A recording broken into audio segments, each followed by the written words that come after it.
कक्षा 8वीं के विद्यार्थियों को ढेर सारा स्नेह। बेटा, स्नेह का सही स्वरूप तब हम आपको निर्मल और पवित्र बना सकें।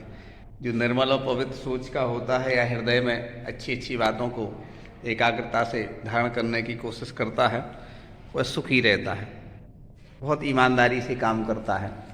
हमारी और आपकी ईमानदारी क्या कहलाएगी?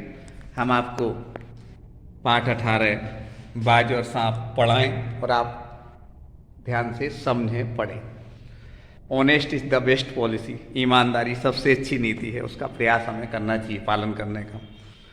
यह कहानी निर्मल वर्मा जी ने लिखी है और इस कहानी में बाज और सांप के माध्यम से साहस करने वाले, प्रयास करने वाले लोगों को आदर्श बताया है।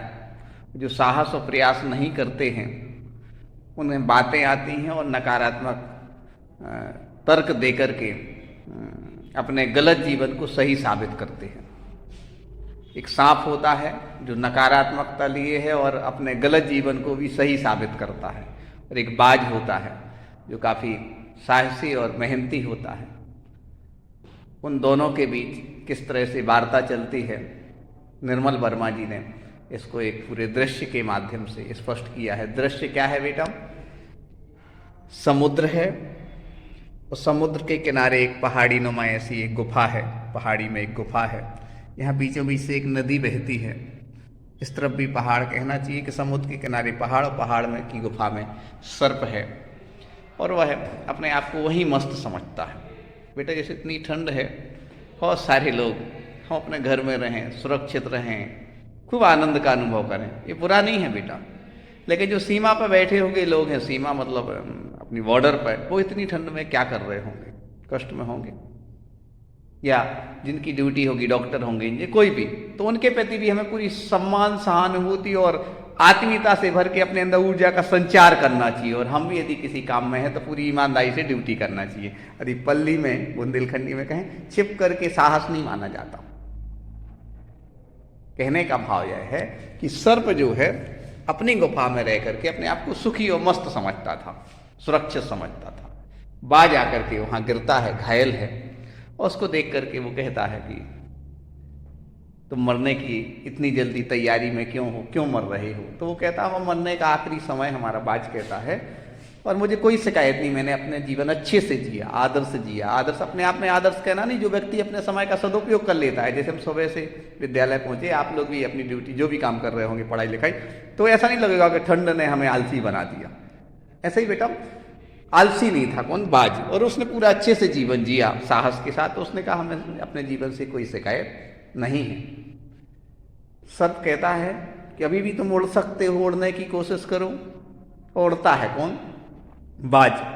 और कहते हैं कि उस उड़ने की, उसमें वह थोड़ा सा उड़ता है, फिर गिर जाता है। समुद्र की लहरों में उसके पंख क्या हो जाते हैं, जो खून से सने हुए हैं, वह धुल जाते हैं और समुद्र की लहरों से बहा कर ले जाती हैं। कहने का भाव कि वह आखिरी कोशिश भी करता है अपने आकाश से मिलने की, उड़ने की, और वह गिर जाता है और समाप्त हो जाता है उसका जीवन।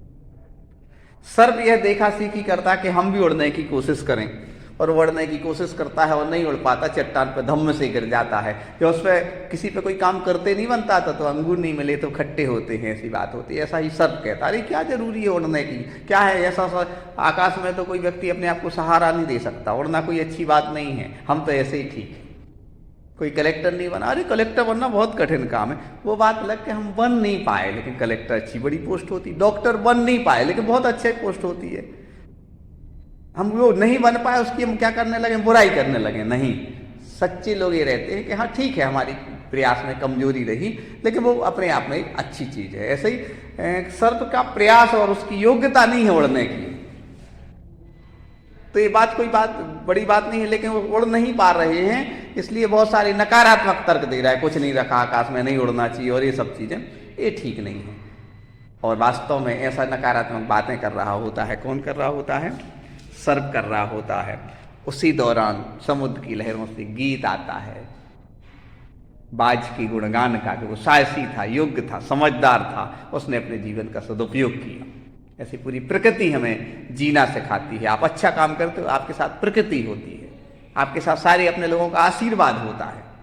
आप देखो सुबह सुबह इतनी ठंड में भी दादी उठी होंगी, दादा उठे होंगे, मम्मी पापा उठे होंगे, पूजा की होगी। कई लोगों ने जो अच्छे समझदार हैं कि ठंड कितने ही है लेकिन अपने स्वास्थ्य के अनुकूल उन्होंने स्नान किया होगा, सारे लोग उनकी तारीफ कर रहे होंगे और आपने स्नान नहीं किया होगा। मालूम ऐसा होगा नहीं, हमारे बच्चे इतने आलसी नहीं हो सकते। तो लोग कह रहे हैं कैसे हैं ये, ऐसा नहीं होना चाहिए। तो अच्छे काम, साहस के काम, स्वास्थ्य से अनुकूल अपने शरीर की स्टेमिना के साथ कार्य करना, एक कहीं ना कहीं सब लोग आपका गुणगान करते, उससे प्रोत्साहन होता है। वही प्रोत्साहन समुद्र की लहरें गीत के माध्यम से देती हैं। कहानी का बेटा सार यही है कि साहस करने वालों के साथ सारे लोग होते हैं। और साहस ओवर कॉन्फिडेंस का नाम है नहीं है, बल्कि साहस है अपनी आत्मा की अनंत शक्ति, जो अपने अंदर चेतना है, और शरीर, इन दोनों का संतुलन बनाना। और संतुलन बना के जो काम किया जाता है वो बड़ा अच्छा होता है, आदर्श होता है। जितने भी महान और अच्छे लोग हैं, आपकी मम्मी भी महान है, आपके पापा भी महान है, आपके दादा भी महान है, उनके साहस, उनके कर्तव्य, उनकी मेहनत को हम देखेंगे। और बाज और पक्षी कहानी को बहुत हृदय की गहराई से समझेंगे। इसमें साहस की कहानी है, बाज के आदर्श को बताया गया है, सांप के नकारात्मक दृष्टिकोण को स्पष्ट किया गया है। तो हमें इस कहानी से प्रेरणा लेना है। हम आगे वाला पेपर ये सेंड करेंगे और पीछे वाला पेपर शब्दार्थ वाला सेंड करेंगे। इसका अर्थ है कि मात्र आपको ये पढ़ना है। इसके प्रश्नोत्तर हम क्रमशः भेज ही रहे हैं। आपको थोड़ा सा काम का लोड लग रहा होगा, लेकिन वो भी साहस ही करना, कठिन काम को आनंद के साथ करना ही क्या माना जाता है, उत्साह माना जाता है। उसे सामान्य साहित्यिक भाषा में साहस कहते हैं। आओ मुस्कुराएं, कठिन काम को बहुत आनंद के साथ करें। बाज और सांप की कहानी को पढ़ के समझ के एक ऊर्जा का संचार करें। ढेर सारा स्नेह।